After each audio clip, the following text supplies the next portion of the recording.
Hello, my name is Maria Bezubova and you're at my channel Fertilizers Jazz. Here we talk about events, trends, technologies in the world of fertilizers and agriculture. Please subscribe to the channel, put like to this video, and let's jazz! Today is May 26 and this is a weekly markets update. Let's have a look at the news of week 21 and see what are the next trends. The key news of last week was the long-awaited approval of additional tariffs at Russian and Belarus products imports to the European Union that was voted in EU Parliament. This regulation appeared as a response to the barbaric war started by Russia against Ukraine more than 3 years ago. And being Ukrainian, living in Ukraine now, under almost everyday shelling of Russian missiles, I would like to say thank you to all the people and institutions that made it happen. But again, as Ukrainian, I should also say my personal opinion that the regulation appeared as in the famous saying, too little, too late. And that's why I think so. Let's have a look again at the details of regulation. As of July 1st, an additional tariff of 40 euros for nitrogen products and 45 euros for compound products per ton will be applied to all imports from these destinations, on top of regular 6.5 import duty. This additional tariff will grow steadily during 3 years until it will reach 315 euros and 430 euros per ton, respectively, in 2028. On top of that, maximum import volume threshold is put for all nitrogen plus compound product imports. That will go down from 2.7 million tons in the year starting July 1st to 0.9 in 2028. I believe that additional duties of at least first 2 years can be easily absorbed by Russian producers because of their much lower production cost. At the same time, market price will grow inevitably for European farmers. Yes, Russian producers will need to sweat a bit to find new home for these tons in order to lose this margin. But we also remember that now Russian products have a carte blanche in the US market with zero duty. So, coming back, EU regulation, to my opinion, is too little to make Russian producers really suffer and lose money. And clearly it is too late because during these 3 years of the war, Russian producers had enough time to restructure and prepare themselves for additional trade barriers, develop other markets, etc. And the main goal of this regulation is to decrease profits that Russian state uses to continue this insane war against Ukraine is now harder to achieve than it would be, let's say, 3 or even 2 years ago. But anyway, once again, I thank EU for this step, and I believe the second goal of the regulation to help domestic European producers to compete in their own market will definitely be achieved. Also, it will help open the market for other cost-effective producers that were not present or just minimally present in the market before. So, at the end of the day, the market will rebalance, as it always does. The prices will increase to a certain extent, but definitely not by the amount of additional duty, of course. Let's move to the situation in urea market. The focus of global attention is on China, where first custom inspections are expected to start this week. The general understanding is that the minimum FOB prices set for now will be revised every 2 weeks, depending on the international market situation. So, let's see how quickly actual product will reach the market. Prices across the globe firmed last week, except US, and there are several factors supporting this bullish trend.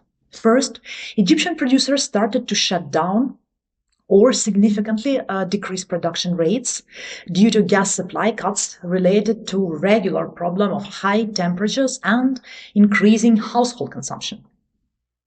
We have discussed with you this problem and watched its development, so we know that Egypt was trying to solve it with purchasing significant amounts of LNG cargoes and additional regasification facilities. But these additional facilities haven't arrived on time and will be installed only in July, as per bits and pieces of information from the market. So, most likely, we will see tight supply out of Egypt in June, but July onwards should look more relieved, if this regasification unit really arrives. As a result, there was a number of small urea sales from Egypt during last week at $400 to $402 FOB. Algerian producers sold even higher than that at $405 FOB and target $410 now. Second bullish factor is Indian tender that is rumored to take place as soon as this week or next week maximum. You never know what will happen in fact with the tender, of course. But looks like India will be looking for 1 million tons, mostly to the west coast now. This expectation supports price level in the Middle East, where price level reached $375 to $80 FOB last week. Iranian producers, after a round of unsuccessful tenders during a couple of past weeks, finally sold around 200,000 tons at the level between $334 to $38 FOB. In Indonesia, Kaltim sold several lots of granular urea at $380 FOB after previous sales at the beginning of the week at $10 lower level. Ethiopian EABC tender that resulted in nominations of 260,000 tons of urea is another factor that supported price in the market. The main volume will come from China, the rest from the Middle East. European demand came to its end, but because of the duties for Russian products coming into force in July, maybe there will be a round of purchases in June. It will really depend on the international price level, which might not be attractive for stocking, even in front of the duties rollout. In the US, window for urea supply is closing, and NOLA price trend reflects this. FOB NOLA dropped by more than $45 to the level of $475 for May. There will be more vessels arriving to the US, but it is doubtful that any new ton can reach farmers in a timely manner. Also, it is doubtful that the market has enough product in general to ensure needed amount of fertilization for the record acreage. In Brazil, offers moved higher in line with the international price level, to $390, $400 CFR. However, there are discussions in the market that such level is too high, especially if compared with per unit cost for ammonium sulfate and ammonium nitrate.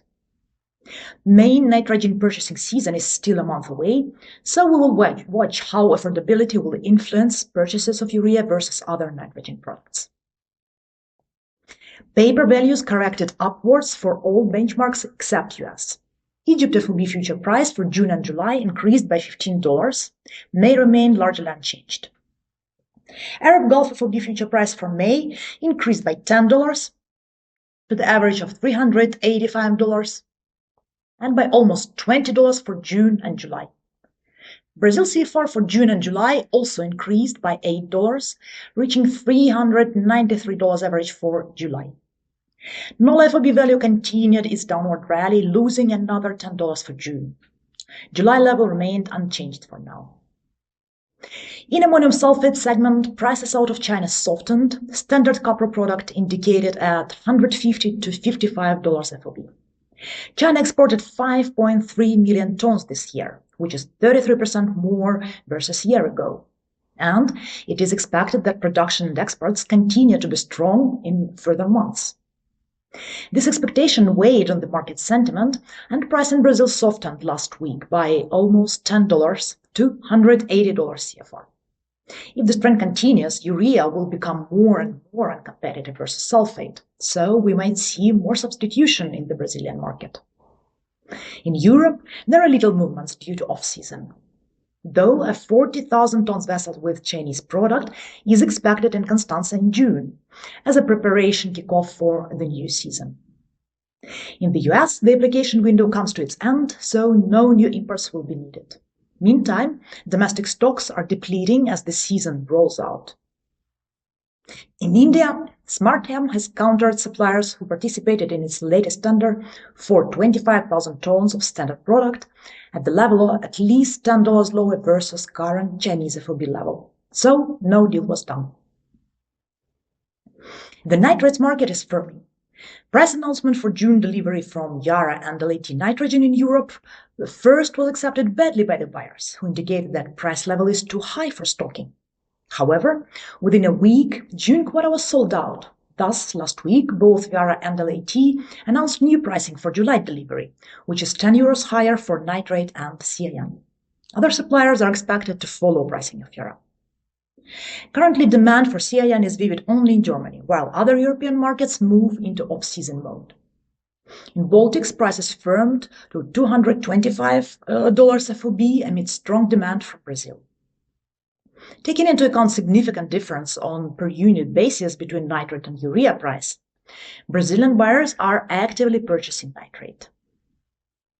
Activity in UAN segment is almost non-existent in Europe. In the US, the market is in between of pre-planting and top dressing season, so some more demand is expected. This time gave suppliers opportunity to replenish the stocks, but anyway supply is tight, as it was the whole season this year.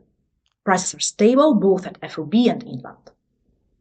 In summer market, might see first effect of EU tariffs as Russian products, because the US and Europe both were quite heavily purchasing Russian UAN. However, as of July 1st, US will become more marginal destination for Russian producers, and replenishment for the next season perhaps will see more Russian tons. Ammonia market was not very active last week. Price ideas of Northern African producers at around $400 level seem to be far away from buyers' ideas, so no fresh business was done. In Europe, LAT Nitrogen purchased another vessel of Russian ammonia of 10 to 12,000 tons, but no price is available. In the Middle East, Ma'aden announced that it is going to export 150,000 tons of product in June despite production stop. At least 50,000 tons will be directed to India because demand there is building in front of the harvest season, and prices slightly increased to $350 CFR.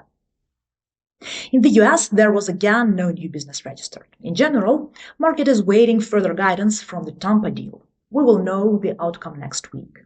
But taking into account all market markers, the sentiment is still bearish, so we shouldn't expect price increase for June, I believe. In the phosphates market, prices continued firming amid increasing supply tightness. India is in inactive purchasing mode, and of course it affects the global price level. Last week, India purchased around 175,000 tons from Australia and Saudi Arabia at $720.50 CFR level minimum, which is $10 higher versus a week ago. Taking into consideration consistently low stocks, which are currently at 1.6 million tons, there will be definitely more purchases in the upcoming weeks. At the same time, an FL tender for 100,000 tons that was extended until end of last week still hasn't opened, maybe because of lack of offers. RCF tender for the same volume was also scrapped. Ethiopian ABC tender tightened the global supply even more. Finally, EIBC confirmed purchase of 180,000 tons in its latest tender, which is less than originally announced, but still a significant volume. Ma'aden was backing 2 lots, while 1 lot was supposed to be backed by China, but it is not clear yet. In Brazil, MAP price also climbed by at least $5 to the level of $720 to $25 CFR. However, this price level definitely meets resistance on the buyer's level because affordability is extremely low. So it is a question how much more the buyers will agree to take price increases. At the same time, substitution by TSP and SSP continues. In the US, prices increased even more. May DAP barges traded in the range $675 to $90 FOB per short ton, which is more than $10 increase versus a week ago. Meanwhile, MAP July-August barge was sold as high as $720 FOB per short ton. Incredible price. Mosaic pushed this level with the announcement of summer refill prices.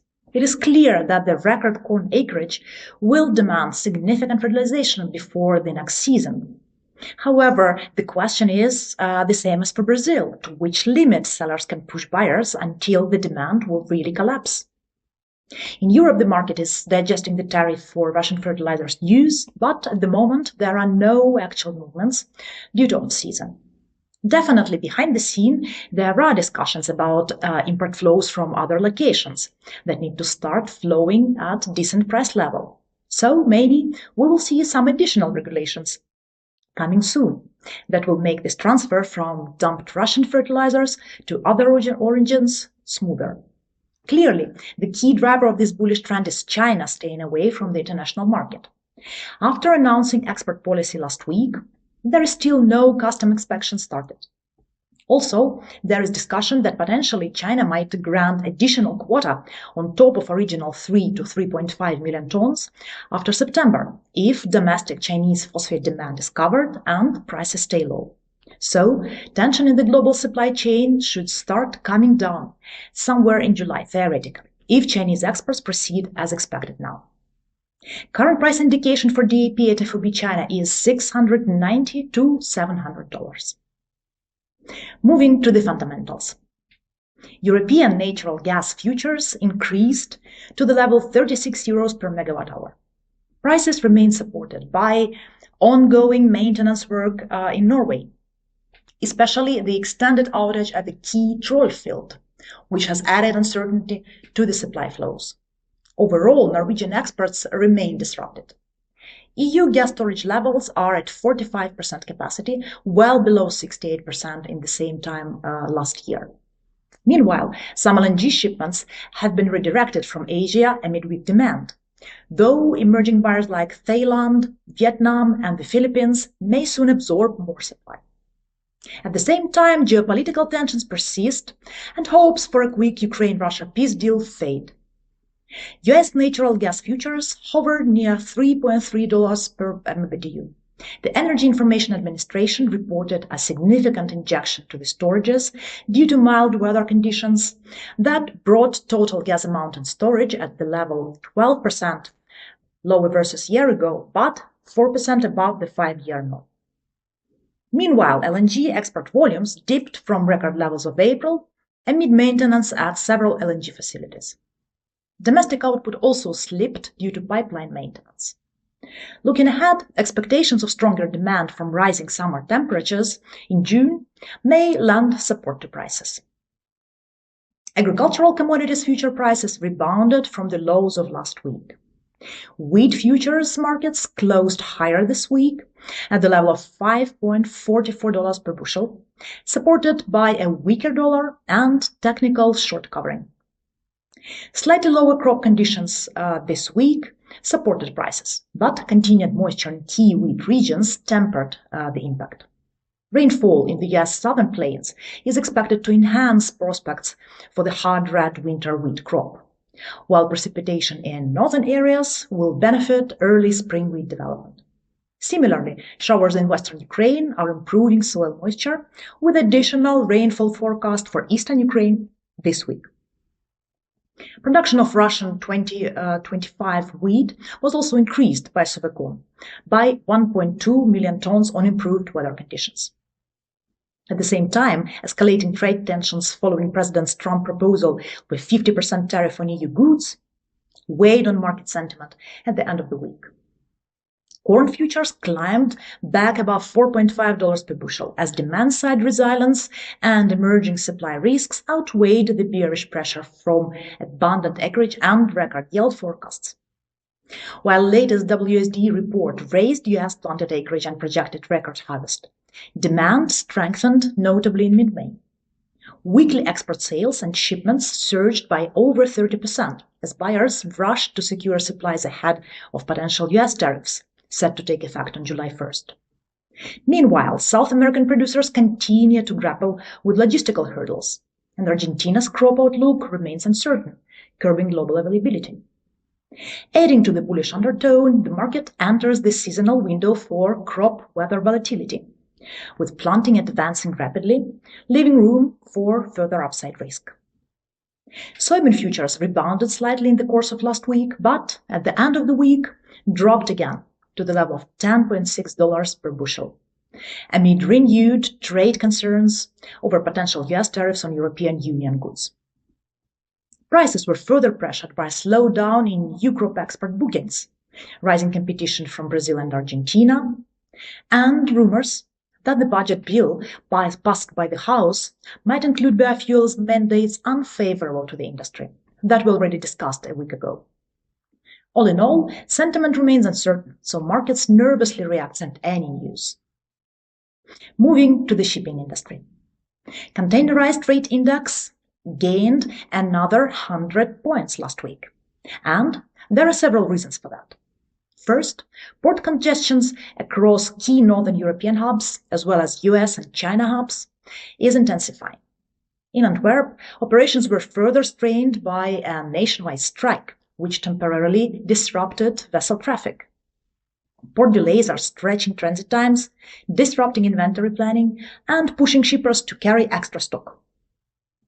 Meanwhile, carriers are rerouting vessels and introducing congestion-related surcharges. For example, MSC will introduce a congestion surcharge from June 1 on all cargo moving from Northern Europe to the Far East, adding to rising shipping costs. As a result, container spot rates on trans-Pacific routes have surged 27% since early May. Second, adding to the pressure, the trans-Pacific eastbound trade is showing signs of an early peak season, fueled by a 90-day pause in US-China tariffs, set to expire on August 14. Market analysts expect further rates increase across the globe in the short term. The Baltic Exchange Dry Index hovered at a level similar to last week. The Capesize market ended the week on a firmer note after a shaky start, recovering well from early pressure. The Pacific Basin emerged as the strongest performer, underpinned by consistent miner and operator demand.